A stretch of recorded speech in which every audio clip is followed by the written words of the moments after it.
नमस्कार बंधुरा आमार चैनेले आपनादेर सबाइके स्वागत।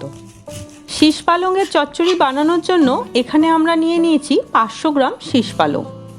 प्रथमे शाकेर मोटा गोड़ागुलो केटे बाद दिये दिচ্ছি।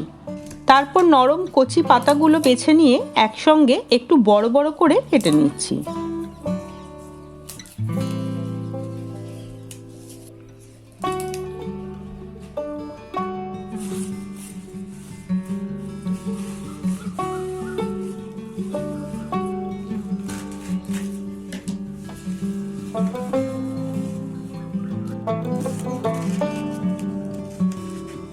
शीश पालंगेर जे नरम कचि डाटागुलो आछे सेगुलो एकटु बड़ो बड़ो करे केटे निलाम। शाकेर साथे एई डाटागुलो खेते बेश भालोई लागे। निये निচ্ছি 1 চামচ পোস্ত আর हाफ চামচ সরষে। গরম জলে 10 থেকে 15 মিনিট ভিজিয়ে রেখে একটা মিহি পেস্ট বানিয়ে নেব। এই রান্নার জন্য আমরা আরো কিছু সবজি কেটে নিচ্ছি।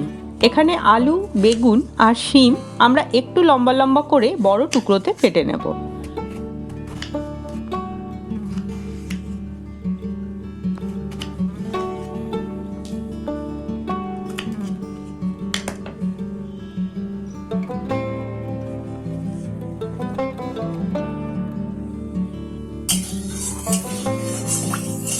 কড়াইতে সামান্য সরষের তেল গরম হলে দিয়ে দিচ্ছি হাফ চামচ পাঁচ ফোড়ন।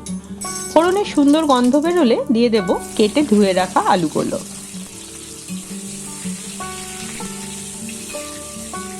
আলুতে সামান্য রং ধরা পর্যন্ত ভেজে নিচ্ছি, এতে করে আলু অনেকটা নরম হয়ে যাবে।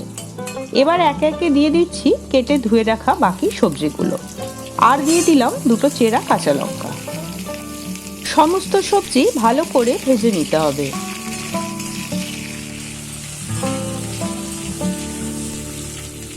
কিছুক্ষণ ভাজার পর এতে দিচ্ছি স্বাদমতো নুন আর 1 চামচ হলুদ।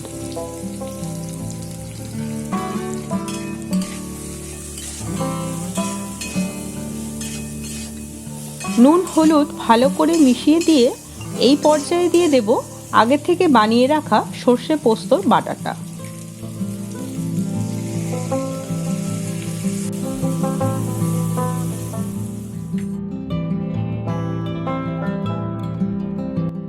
সমস্ত সবজির সঙ্গে মশলাটা ভালো করে মিশিয়ে দিয়ে দিচ্ছি ধুয়ে রাখা পালং শাকটা।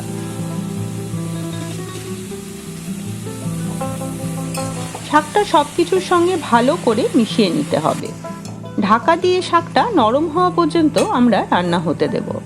এই সময় গ্যাসের ফ্লেমটা মিডিয়ামে রাখতে হবে। কিছুক্ষণ পর দেখুন শাকের থেকে জল বেরিয়েছে। এই জলে শাক সমস্ত সবজি রান্না হতে দেব। এখানে আমরা আলাদা করে কোনো জল অ্যাড করিনি। সব সবজি সেদ্ধ হয়ে এলে ও শাকের জল শুকিয়ে মাখা মাখা হয়ে গেলে বুঝবেন রান্নাটা হয়ে গেছে।